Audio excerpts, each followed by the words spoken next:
merci de participer à ce café de mise à jour qui est légèrement spécial. Il est un peu différent des autres formats.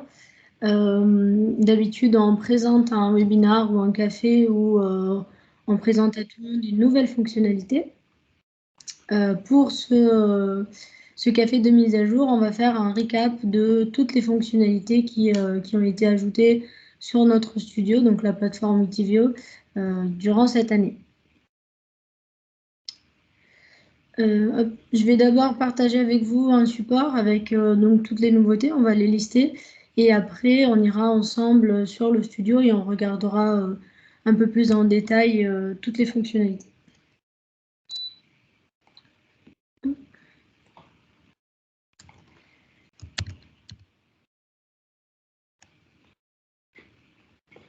Super, j'espère que tout le monde voit mon écran. Si c'est le cas, c'est parti.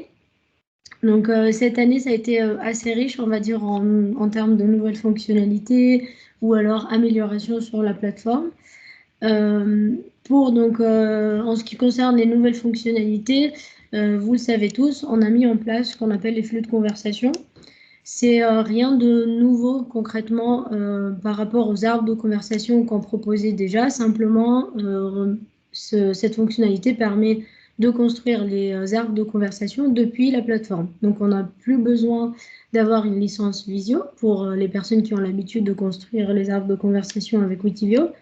Et on n'aura plus besoin non plus de stocker ces visios sur un SharePoint. Donc, le but de cette fonctionnalité, c'est tout simplement de simplifier la construction des arbres de conversation et donc les rendre plus faciles, plus accessibles et pour tout le monde surtout. Vous retrouvez cette nouvelle fonctionnalité parmi les différents types de réponses. Donc, pour rappel, quand vous ajoutez une nouvelle question, on pense toujours à lui apporter des alternatives. Et dans la liste des différents types de réponses, vous retrouvez flux de conversation. Pour info, c'est écrit version préliminaire, tout simplement parce qu'il s'agit d'une nouvelle fonctionnalité que nous avons développée, mais qu'on améliore au fur et à mesure grâce à vos retours et d'autres éléments.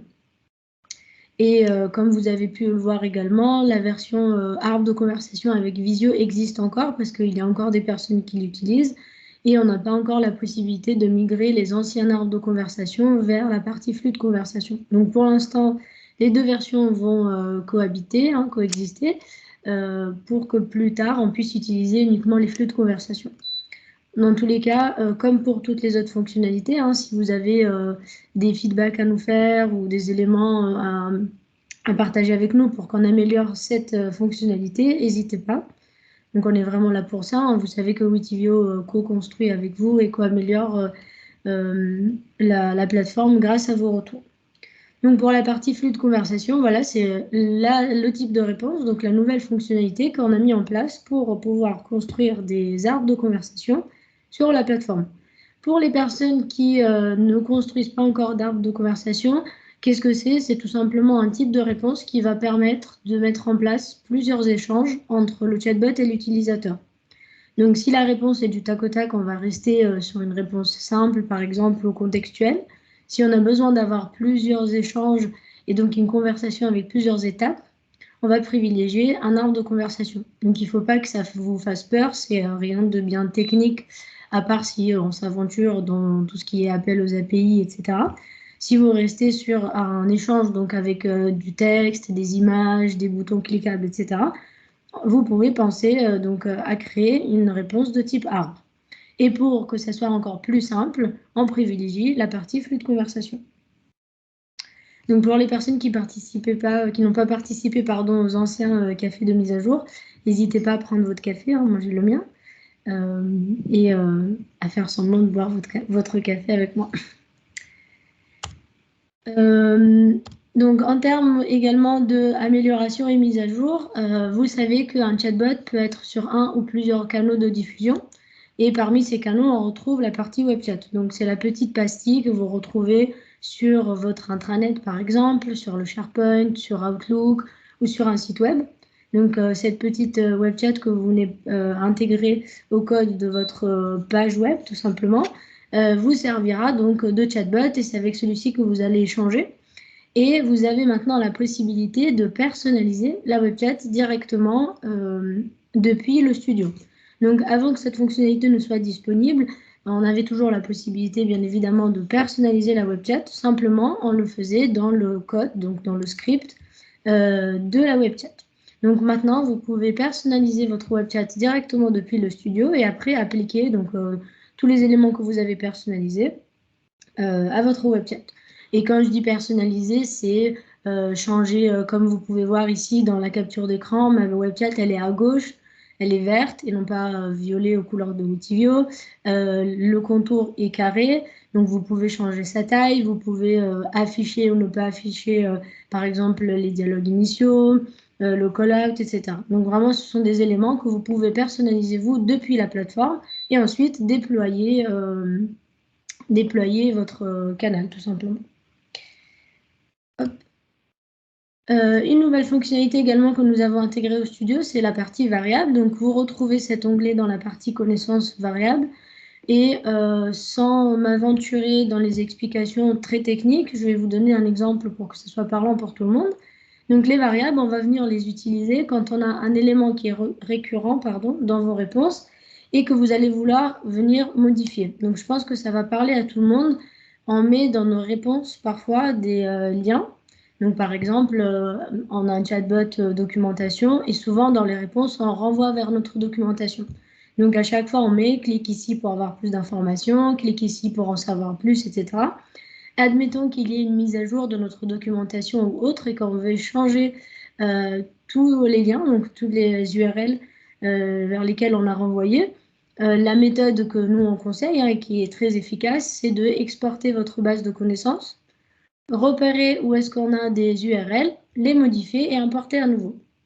Pour éviter de devoir faire ce travail qui peut être fastidieux si jamais vous avez beaucoup, par exemple, d'URL dans vos réponses, vous pouvez, dans votre réponse, intégrer une variable. Donc, vous apprenez à votre chatbot que la variable, par exemple, documentation, est rattachée à votre URL vers la doc. Et dans les réponses, vous allez pouvoir envoyer vers votre URL. Et si demain l'URL change, vous n'avez plus qu'à changer la valeur de la variable et non pas toutes les URL dans toutes vos réponses. Donc, j'espère que j'ai été assez claire. Hein. Après, les variables, on peut bien évidemment les utiliser dans d'autres éléments, comme je parlais tout à l'heure de appel aux API dans vos arbres. Mais ça, c'est un petit peu, pas très technique, mais on va dire que c'est des cas d'usage assez précis. Pour que ça soit plus parlant pour tout le monde, j'ai donc évoqué cet exemple où on a des URL qu'on retrouve dans plusieurs réponses et qu'un jour, on va vouloir modifier. Et au lieu de le faire à la mano, on peut donc passer par les variables.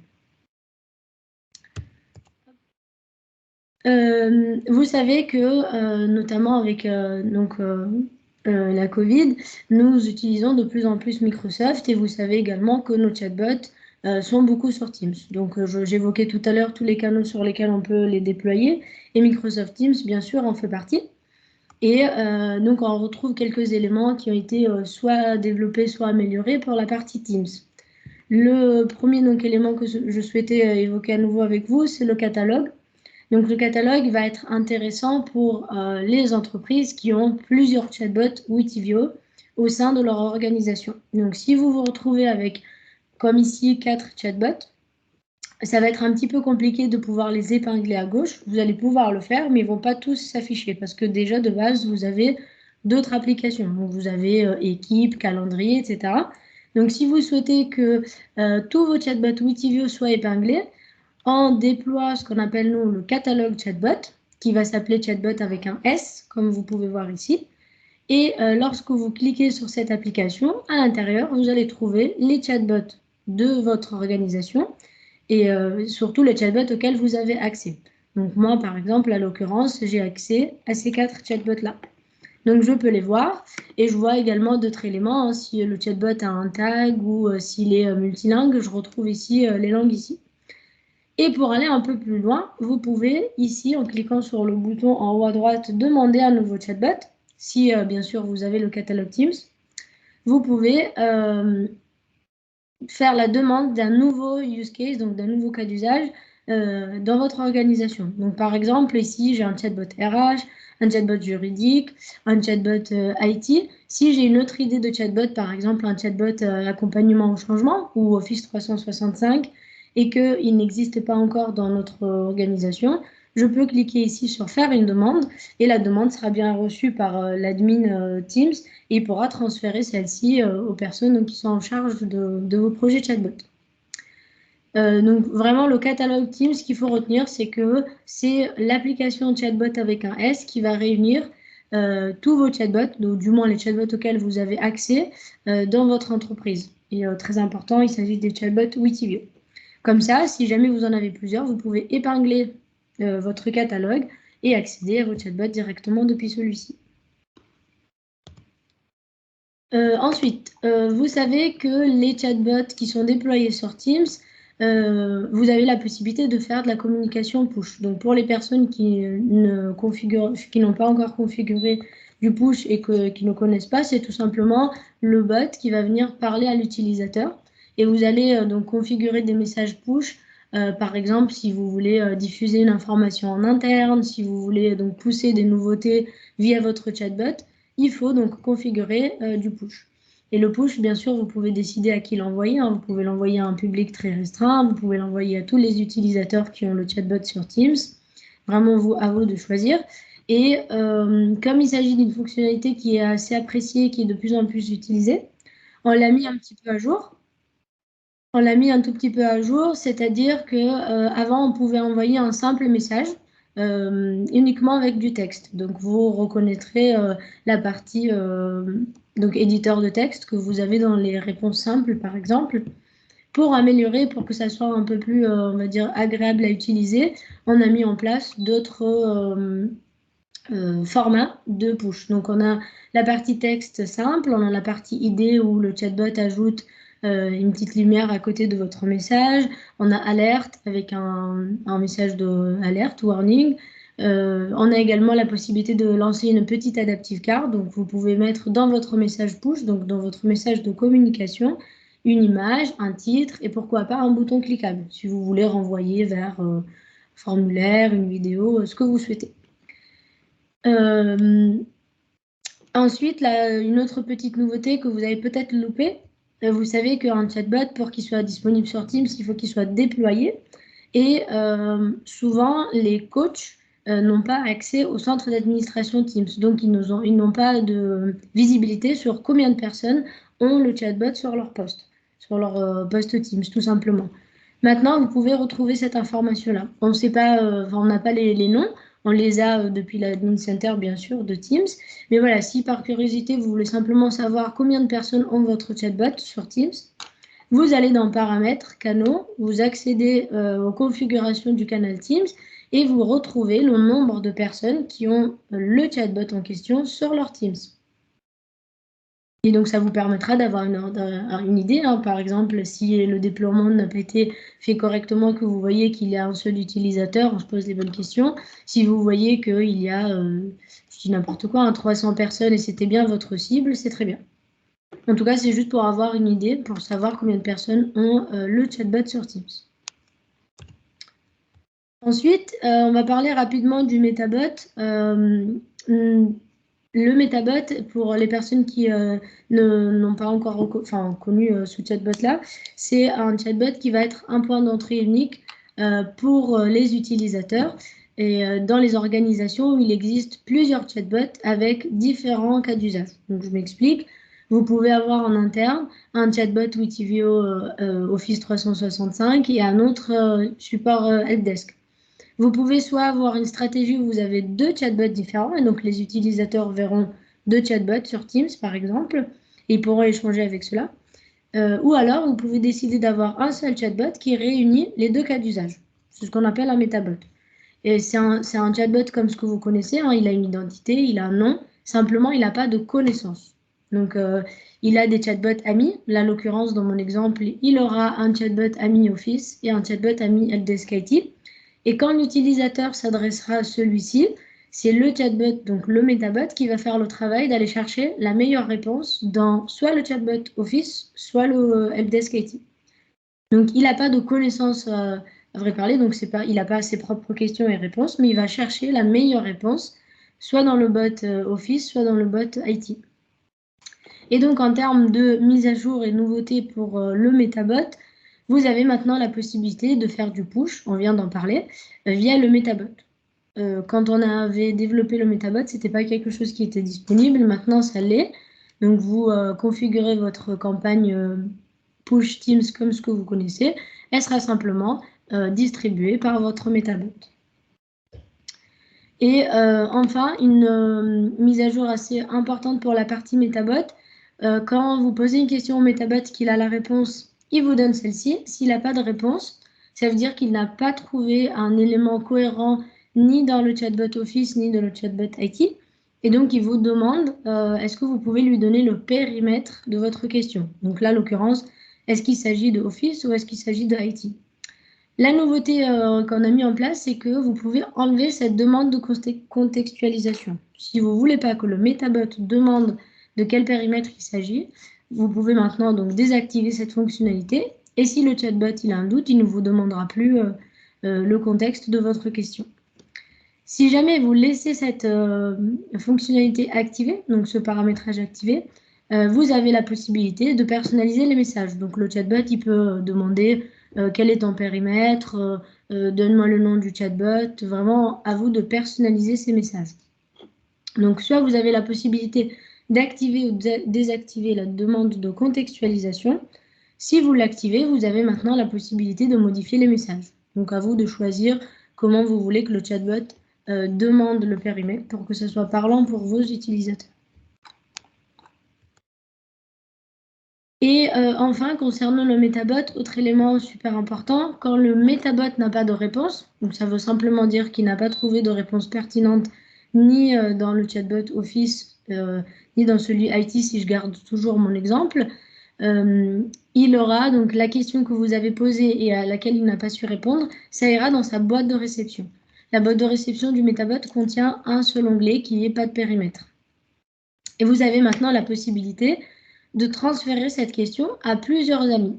Donc avant que ça soit mis à jour, vous aviez la possibilité de transférer la question auquel le bot n'a pas su répondre à un chatbot ami, par exemple au chatbot ami Office 365. Maintenant, vous pouvez transférer votre question qui a été laissée sans réponse à plusieurs chatbots amis. Et quand je dis transférer, c'est que vraiment vous allez choisir le bot ami, vous allez sauvegarder, la question elle disparaît de la boîte de réception du MetaBot et elle atterrit dans la boîte de réception du chatbot ami, ou des chatbots à l'occurrence si vous en choisissez plusieurs. Ensuite, donc ici on a listé les mises à jour qui ont permis de rendre nos chatbots de plus en plus intelligents. Donc toujours concernant Teams, on a la possibilité d'ajouter ce que nous on appelle une liste de commandes. Je pense que tout le monde maintenant sait ce que c'est. C'est la fameuse liste, le menu avec les suggestions qu'on retrouve dans le canal Teams.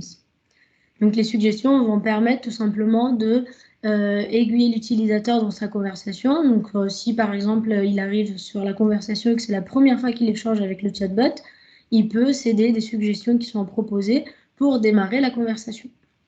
Et côté ensuite back-office, la partie suggestion, on l'utilise pour mettre en avant les questions qui reviennent le plus. Donc par exemple, un chatbot RH, on n'hésite pas à mettre dans la liste de commandes, donc dans la liste des suggestions, toutes les questions qui concernent par exemple les congés.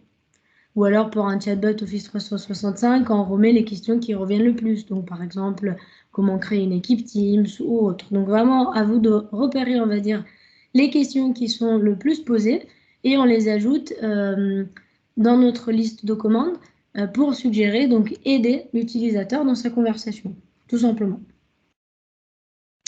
La deuxième nouveauté est le fait de pouvoir s'abonner, on va dire, à votre chatbot pour recevoir de façon hebdomadaire les statistiques de votre chatbot. Parmi ces statistiques, vous allez retrouver donc l'état des lieux de votre base de connaissances, à savoir combien de questions existent, combien d'alternatives, combien de catégories, etc., combien de réponses ont été apportées. Et ensuite, vous retrouvez dans la partie tableau de bord, en termes de KPI, on retrouve les utilisateurs distincts et la performance du chatbot.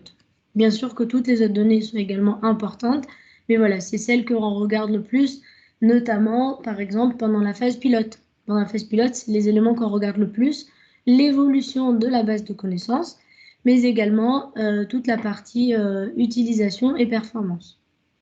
Si vous souhaitez donc avoir ces données-là pour un chatbot, vous pouvez vous abonner à celui-ci et recevoir de façon hebdomadaire donc, ces éléments-là. Une autre nouveauté concerne le feedback. Comme vous savez, vous avez la possibilité d'activer le feedback ou de le désactiver bien sûr. Lorsque vous l'activez, celui-ci se déclenche pour toute réponse donnée par le chatbot. Donc à chaque fois que le chatbot répond correctement, il demande si vous êtes satisfait. Et si vous ne l'êtes pas, il vous demande pour quelle raison vous n'êtes pas, donc vous êtes mécontent, tout simplement. La nouveauté qu'on a mis en place, c'est qu'on a un autre feedback qui peut être activé. Donc celui-ci dont je viens de parler, c'est le feedback de satisfaction. On peut activer le feedback d'apprentissage. Il est différent parce que celui-ci concerne des chatbots qui ont déjà un niveau de maturité assez important. Le feedback d'apprentissage ne demandera pas à l'utilisateur s'il est satisfait de la réponse, mais si celui-ci a appris quelque chose. Donc, le chatbot donne la réponse et ensuite, il demande est-ce que vous avez appris quelque chose? Est-ce que ma réponse vous a aidé? Quelque chose comme ça. Donc, c'est pour ça que je dis que c'est un feedback intéressant pour les chatbots qui ont déjà un bon niveau de maturité, où on n'a plus trop besoin de savoir si la réponse contient des fautes ou alors si elle convient tout simplement, mais on a plus besoin de savoir si la réponse du chatbot a aidé l'utilisateur, tout simplement. Et vous retrouvez, pour l'activer, vous le retrouvez toujours dans Outils, Feedback, et après vous avez la possibilité de sélectionner soit feedback d'apprentissage, soit feedback de satisfaction. Ensuite, concernant les API, c'était la mise à jour de mon précédent café. Tous ces éléments, effectivement, on peut les revoir si vous avez besoin, plus en détail, ou alors vous retrouvez nos éléments dans la documentation. La partie API concerne donc la partie donc appel aux API qui se répètent. Donc, excusez-moi. Par exemple, dans vos chatbots, vous avez vous demandez donc vous souhaitez ouvrir un ticket pour toutes les questions où l'utilisateur n'arrive pas à résoudre sa problématique. Donc, par exemple, s'il a un problème avec l'imprimante, vous lui indiquez une procédure pour essayer de résoudre. Si le problème persiste, vous lui proposez d'ouvrir un ticket.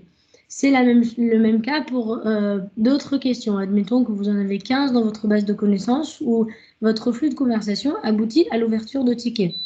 Si c'est le cas, maintenant on a mis en place ce qu'on appelle un provider d'API. On n'a plus besoin de reconstruire 15 fois l'appel à l'API.